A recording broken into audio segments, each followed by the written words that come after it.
Michelle. Hey, Counselor, it's Candace. Oh, hey, Candace. So do I have host powers? Yes, you do have host powers now. We're still waiting for IT to make us live on Michelle. YouTube. Hey, Counselor, it's Candace. Looks like we just went live. Hey, Candace. So do I have host powers? Sorry, say that again.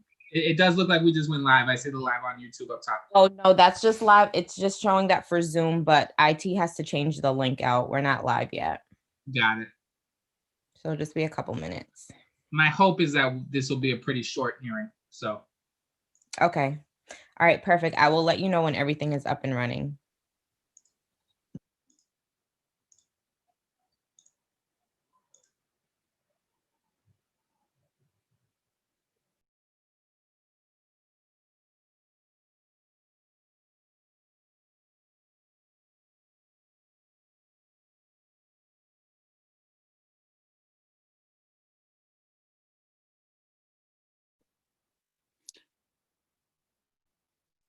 Hello, Ricardo. Can you allow me to take my... Hello? I'm muted. Okay, so do you have access to your video? Is that what you were trying to say? We lost contact there a little bit.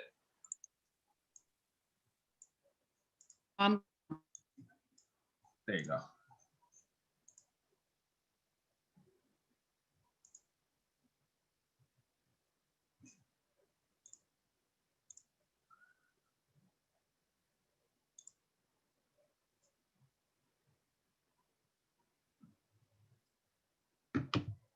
I think you froze, Counselor Savi, George, so I'm not sure.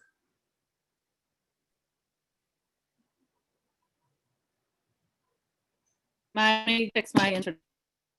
Yep.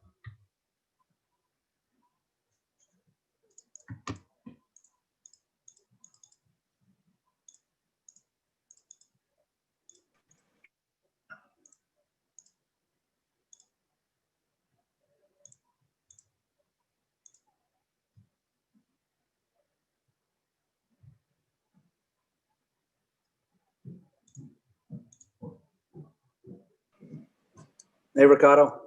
Hey, how are you doing? Good. How are you? Good. I think we're just waiting on a couple of attendees, and then we'll be able to go. Okay. Hey, Counselor, I'm going to put up a slide for recording purposes. So it will look like your camera's off, but it will still be on. Okay, this sounds interesting.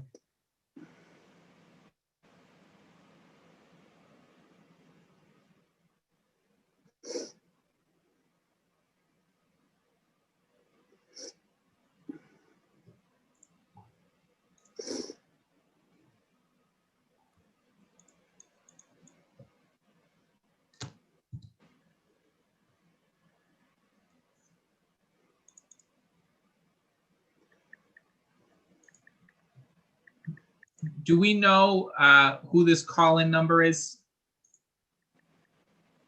I'm not aware. This is Michelle. Mr. Miller, do you know who that is? Do you recognize that number? Is that somebody from the fire department? I don't see it, but I'm assuming it's Kathleen Judge, Deputy Commissioner of A&F.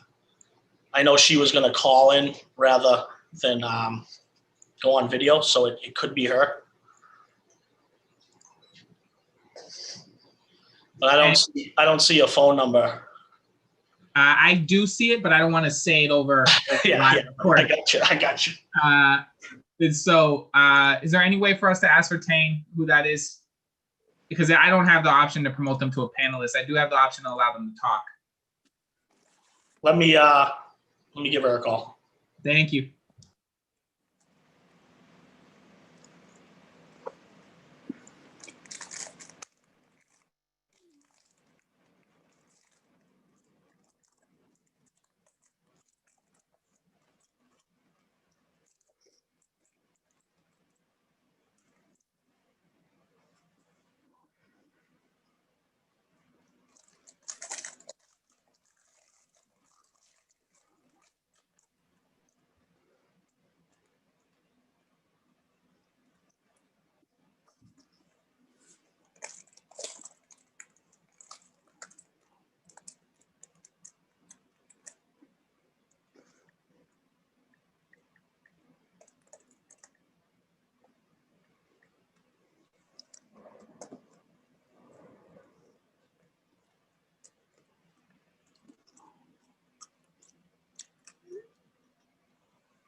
Counselor, is it, yeah, Kathleen is on the line, so I'm assuming that that's her. You're on mute. Yeah, it's the quote of 2020. So let me see. I'm gonna allow her to talk if it is her. So you're now. That's her, yeah.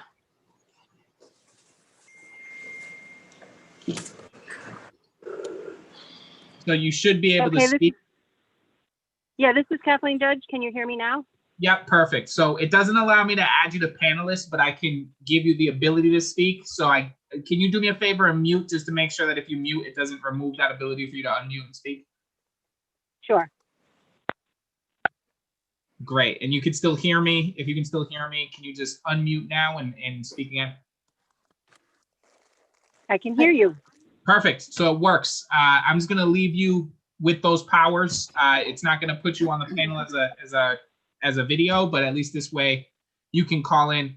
I wonder if there's a I'd way. suggest having her. I'm going to change her- rename you so that it doesn't Yeah. have your number there. There we go.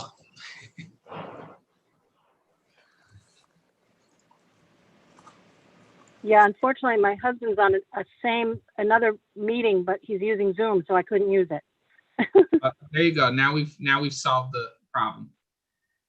Awesome. I think the last person we're waiting for is Lieutenant Patrick Hayes. So Pat's here with I'm me. actually here. Okay, so then we can begin. So I'm just going to start the opening here, and then we can get started. My name is Ricardo Arroyo. I'm the District 5 City Councilor. I'm also the chair of the Boston City Council Committee on Public Health. I'm joined today by Councilor Ed Flynn and Councilor Anissa Asabi George. This public hearing is being recorded and live streamed at the boston.gov City Council TV. It'll be rebroadcast on Xfinity Channel 8, RCN Channel 82, and Fios Channel 964. We'll take public testimony at the end of this hearing. I currently don't have anybody signed up for public testimony, but if you would like to do public testimony, please email Michelle Goldberg, Michelle A. Goldberg at boston.gov to sign up. When you're called, please state your name and affiliation, residence, and limit your comments to no more than 2 minutes to ensure that all comments can be heard. You may also submit written testimony by emailing ccc.health@boston.gov. Today's hearing is on docket 1036. Which is a message in order authorizing the city of Boston to accept and expend the amount of $498,291 in the form of a grant for the First Responders Comprehensive Addiction and Recovery Act Cooperative Agreement awarded by the U.S. Health and Human Services to be administered by the Fire Department. Today's speakers, our panelists rather, will be Eamon Miller from the Boston Fire Department, Lieutenant Patrick Hayes from the Boston Fire Department, and Kathleen Judge, who's the Deputy Commissioner of Administration and Finance at the Boston Fire Department. And so let me just actually rename. So hold on. Did we just stop your video by accident? Mr. Miller, if you don't mind renaming yours, or I can do it for you just so that it reflects both of you present on there.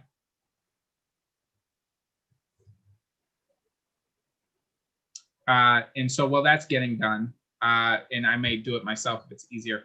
I don't really think there's much of an opening here for me. I obviously I support this grant. I'm more interested in finding out what we're going to do with this grant. And so my question will really literally just be, what are we going to do with this grant? But with that, I want to give the counselors who are present the ability to give a quick opening. And I'll do it by order of appearance. And actually, I think Councilor Asabi George was first, which is Amazing that I beat Councilor Flynn here. Yeah, I thought it was. I'm sorry, it was. I had to double take because Councilor Flynn's always first, but I'm pretty sure it was you, Councilor. So Thank you. yours. Thank you, Mr. Chair, and thank you everyone who is with us today. You know, this grant, obviously, it's a little bit of a formality going through this process, but it's helpful to always understand what these funds will be used for. Last week, we held a hearing around the physical and mental health and well-being of our first responders. So I think that this grant certainly fits into our desire to make sure that our first responders have access to high-quality programs.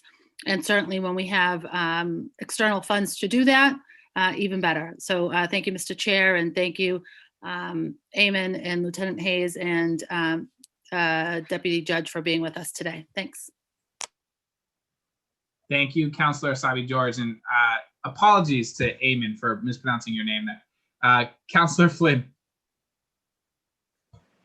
Thank you, Councilor Arroyo, just want to echo what my colleague, Councilor Sabi George said. This is an important hearing. It's important that we provide our first responders with the best program, services, help that we possibly can. They're doing an outstanding job for our city, for our residents under the most difficult circumstances. I also wanted to highlight, after this pandemic is over, I consider this our first responders. They're going to be dealing with a lot of challenges, such as mental health, following this pandemic because of the stress that they've been placed in their families as well. It's similar to coming off a military deployment.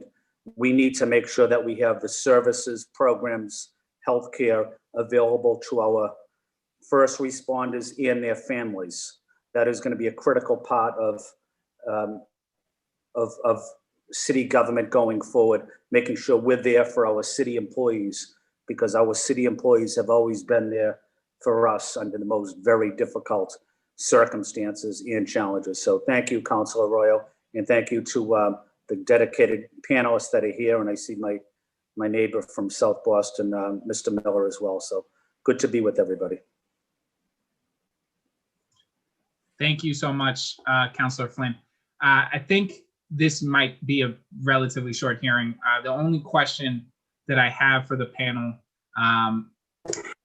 there's two really. One, just for the public, where's the money coming from? And then the second one is how will the money be used? And that's really it. And thank you for being here today. I echo Councilor Flynn and Councilor Sabi George and the sentiments that our first responders have certainly in 2020 taken on an added burden, and we appreciate their service.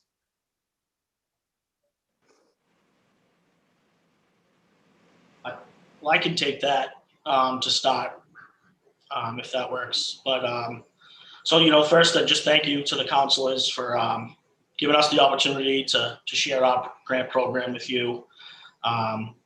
This is a grant that's from SAMHSA, so it's a federal public health agency. It's a 4-year grant. This hearing is for year 3 out of 4, so we're halfway done. This is a grant that the department administers, but it really is, it's fire department in name, but this is really a grant that we administer in a program that we roll out with many city partners, but especially, Jen Tracy and Devin Larkin and their team at BPHC Recovery Services. They're really the subject matter experts in this space. So they're huge. And then obviously BPD and EMS as well. And so this is really a joint effort. And so, just wanted to give them credit too. SAMHSA has 3 goals with this grant, 3 mandates really. So it's increased access to recovery services for families and individuals suffering from substance use disorder. Big part of the grant is it's a Narcan grant. So we're charged with providing Narcan and distributing Narcan to our first responder partners. So we've done that the past couple of years. And then the final piece is just really enhancing collaboration and in coordination with these other city agencies and other organizations in the space across the city. So, in the past, since the last few years, like the traditional roles of first responders has obviously changed due to the epidemic. So this grant was an opportunity for the fire department to get involved more than we already were. And so we have many activities that we are doing now and will have done in the past 2 years, and I'm looking forward to doing in year 3. So I can talk as much or as little about each, but basically there's a lot that we're doing, a lot that we're proud of, and thankful to have this money. Thank you so much. I don't know if because we don't have a video for you, but I don't know if Kathleen Judge would like to speak on that.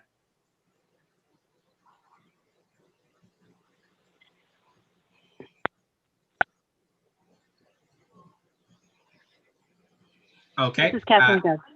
Yes. I think I'm unmuted. Okay. So I do think that this is a great grant that we received. We are the only fire department across the country that received this type of grant to enhance this collaboration. And I really want to echo what Eamon said. The collaboration is key here. And I think it's one of the great attributes of the fire department to be working with DPH and the Boston Fire Department, Police Department, and EMS. And I can't emphasize enough that getting a grant like this to do that type of collaboration is really wonderful. And of course, we've made huge improvements in making sure that the right population gets the access to recovery services and the Narcan.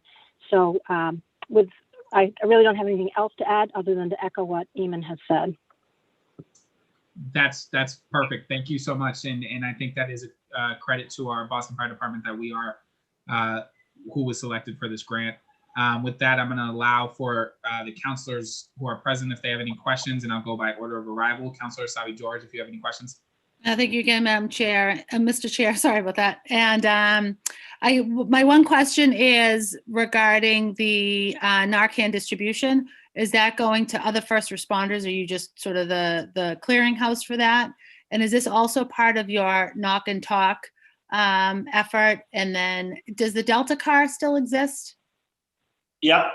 So great question. So first on the Narcan, yes. So it's primarily right now, we distribute to EMS, Boston Police, specifically their street outreach unit, and then BPHC Recovery Services. So that's their street outreach team. That's AHOPE. That's their trainings that they do.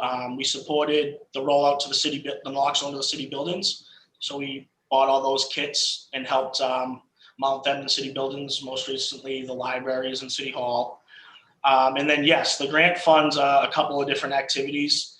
Our Knock and Talk program, so it's a partnership between public health and us, where we're in BPD, where we're following up after an overdose at the homes and trying to get resources in those individuals' help and treatment, following an overdose. So some of the funds support the naloxone for that. Delta Car is a brand new pilot that we started. Thanks for bringing that up, Counselor. It's our sort of take on EMS Squad 80. It's an alternative response vehicle here down at headquarters that responds to medical calls in the Mass Cass area. And that was a 3-month pilot program that was hugely successful. We're hoping to use funds for this year to ramp that back up in the summertime when the weather's nicer. As we know, trends indicate outdoor overdoses are a lot higher when the weather's nicer, right? And so we've had to scale that down since the summer and ramp back up our knock and talk efforts as we expect residential overdoses to grow. And then another just program that I wanted to highlight is our partnership with PATHS, BPHC's 24/7 referral center. Our recovery coaches, twice a week, we identified a gap in being able to transport individuals to detox from PATHS. They have one van and they have taxi vouchers, and especially with the taxi vouchers that they provide, it's not always a warm handoff from one service provider to another. So now we provide a van, we provide 2 recovery coaches twice a week that helps transport individuals into treatment. And then during that ride, it really is an opportunity for our coaches to build relationships with these individuals. And even on, so that through that, since that started, it'll be like 75 people we've helped place into treatment. And a handful of folks have actually followed up with our recovery coaches after they finish detox for help to get into the next phase of recovery housing. So we're very proud of that too. So that's a couple activities that we're doing that that year 3 we're looking to build upon. I have just a quick follow-up, if that's okay, Mr. Chair. The recovery coaches there, Boston firefighters? Correct. And are you looking to train more? Yeah, so year 1 we did about 30, which was multidisciplinary, police, fire, EMS, some folks from PATHS. We even had an individual from the Gavin Foundation. This year, to sort of scale up with PATHS, transportation, and Delta being new, we focused just on in-house, and we're able to train 22 firefighters, bringing our capacity to 40 across the department. And so in year 3, yeah, we're definitely looking to diversify and use funds to kind of help get, especially the folks like from Squad 80 and the street outreach team, if that's something they're interested in, trained as well. Very good. Thank you. I may have more questions, but that's it for me for now. Thank you. Thank you Thank both. you. Councilor Flynn. Thank you, Councilor Royo, and thank you, Councilor Asabi George, as well for your important work on these issues. I just wanted to highlight one issue. Is we often read about, or we often hear stories about city employees, but I sometimes wish we would hear the positive stories about the dedicated work of our city workforce. They do every day. It doesn't get recognized. It often's not appreciated or unknown, but you just explained a tremendous program, Eamon, that's saving lives of people almost every single day. And that's incredible. That's what city government is all about, is providing those types of services. It's the Boston Police, the Boston Fire Department, and the Public Health, Boston Public Health Commission that are doing exceptional work under the most difficult times in our city and country. So I just want to say thank you to the fire department team, the police team, and the public health officials as well. Keep up the good work. Thank you, Councilor Royal. Thank you. Thank you, Councilor Flynn. And we've been joined by Councilor Julia Mejia. Councilor Mejia, if you have any questions.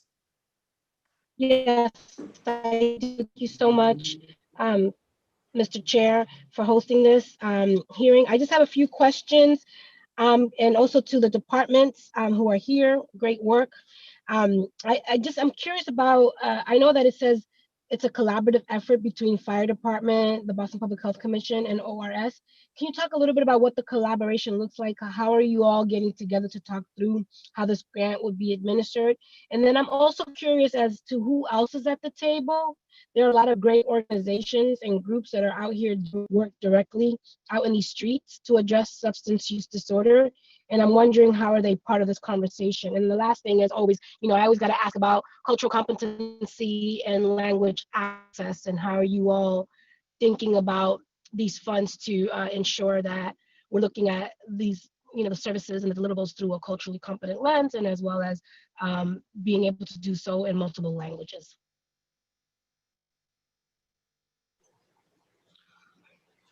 Thank you for the question, Councilor. I'll take the coordination piece first. So as required by the grant, we are supposed to have an advisory council or join an existing one.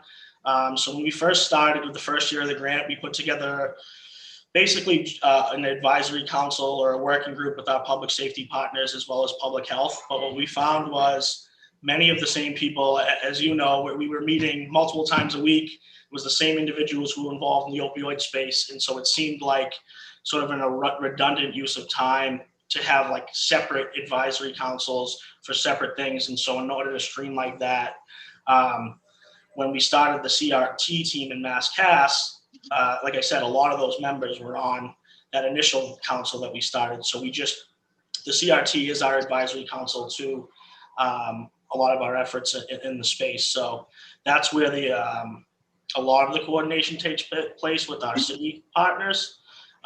So as you know, we meet once a week to talk about issues in MassCast, but also that just lends itself to discussions across the city. So that's where we coordinate. We also have, I have weekly check-ins with Jen Tracy and Devin Larkin and their team, about any sort of issues going on in the space. Like I said in the beginning in my remarks, they're the subject matter experts, so we really follow their lead.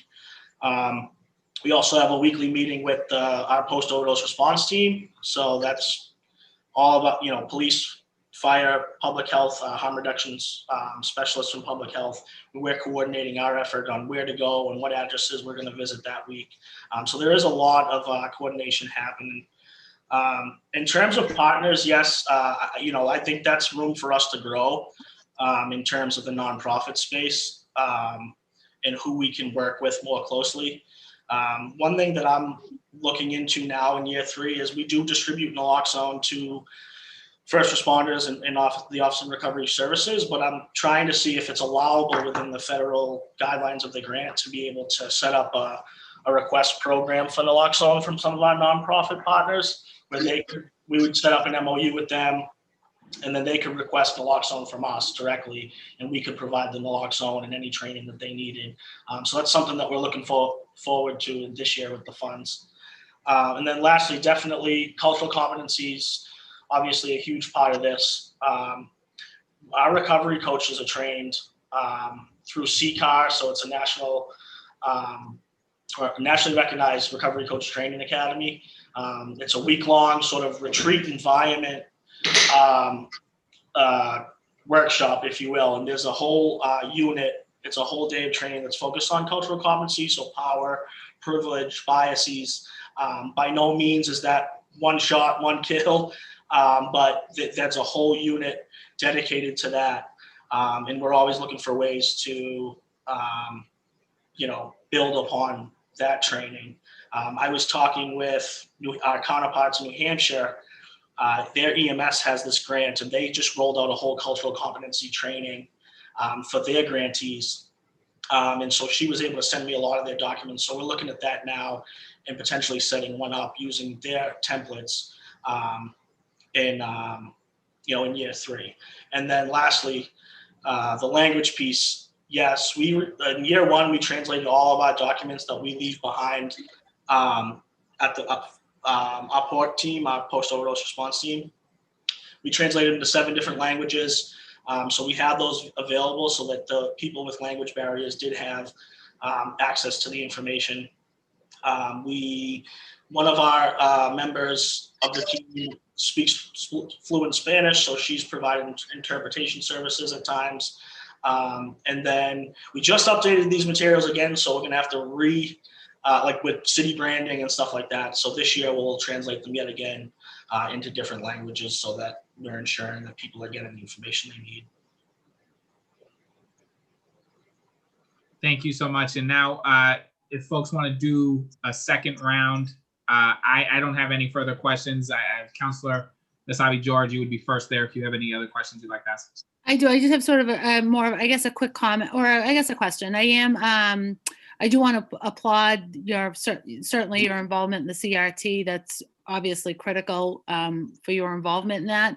And I guess what I want to encourage is a greater collaboration. I've done this with EMS and with BPD outreach, but that the 3 groups especially are coordinating services to avoid duplication of services, so that we're not knocking on the same door repeatedly, that we are spreading out sort of our resources so that we're touching more residents who are in need of additional services. But just thank you for your work, and thank you for your continued sort of management and creativity in this effort using these funds. And although you're halfway through, you've done the 2 years, you've got 2 more ahead in this grant. I hope that there's a continual effort to seek out more resources for years 5, 6, and beyond. So, but thank you, Mr. Chair. I am all done. Thank you, Councilor Nasabi George. Councilor Flynn, followed by Councilor Mejia, if you have any further questions. I think we've lost Councilor Flynn. So Councilor Mejia, if you have any further questions.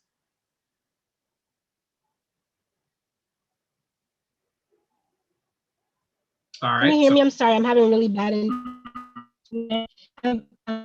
internet connections. I just have one quick follow-up. Is that okay? Yep, there you go. And you're clear now. You were coming in and out a little bit at the beginning of that. Yeah, I know. I sound like I'm drowning, but that's okay. I can't be heard. Yes, you can ask your question. Okay, sorry. I'm just curious really quick in terms of just any way that if there is already a system in place in terms of just kind of accountability in terms of like what your goals and deliverables are for this grant and how you're making progress. Is that information anywhere that we can just kind of keep, up to date with? Is that unreasonable to ask? I'm just curious about like what we say we're gonna do and how we measure that impact? Is there a way for us to just keep up to date with those items? Yeah, definitely. Great question. So as required by the grant, we have annual progress reports that we have to submit. So we definitely can, I'm happy to send those along. We're required to have a program evaluation. So we have 2 evaluations completed now. Definitely happy to share that. And then I have some other literature that we, high level summaries of stuff that I'm happy to share that with your office. If that would be helpful. And I'm just curious, since we're entering year 3, I'm curious, I believe that's what I heard, but I'm curious, are there any moments where you look at what was working and what's not working and you're modifying and adapting accordingly?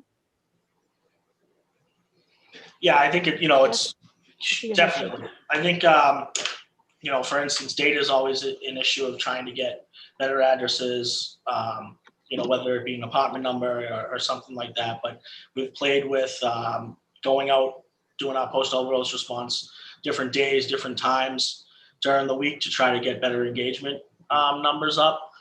So it's definitely a fluid program where we're constantly trying to try different things to ensure that we're successful. But that's just an example. Thank you so much. That's all I have, Thank you. Chairman Arroyo. Thank you so much. Considering that there are no further questions, unless you have a closing statement to our panelists, we'll adjourn. Nope. Is that it? Nope. Okay, so we'll adjourn there. Everybody enjoy your day. Thank you so much. Thank you. Bye, everyone.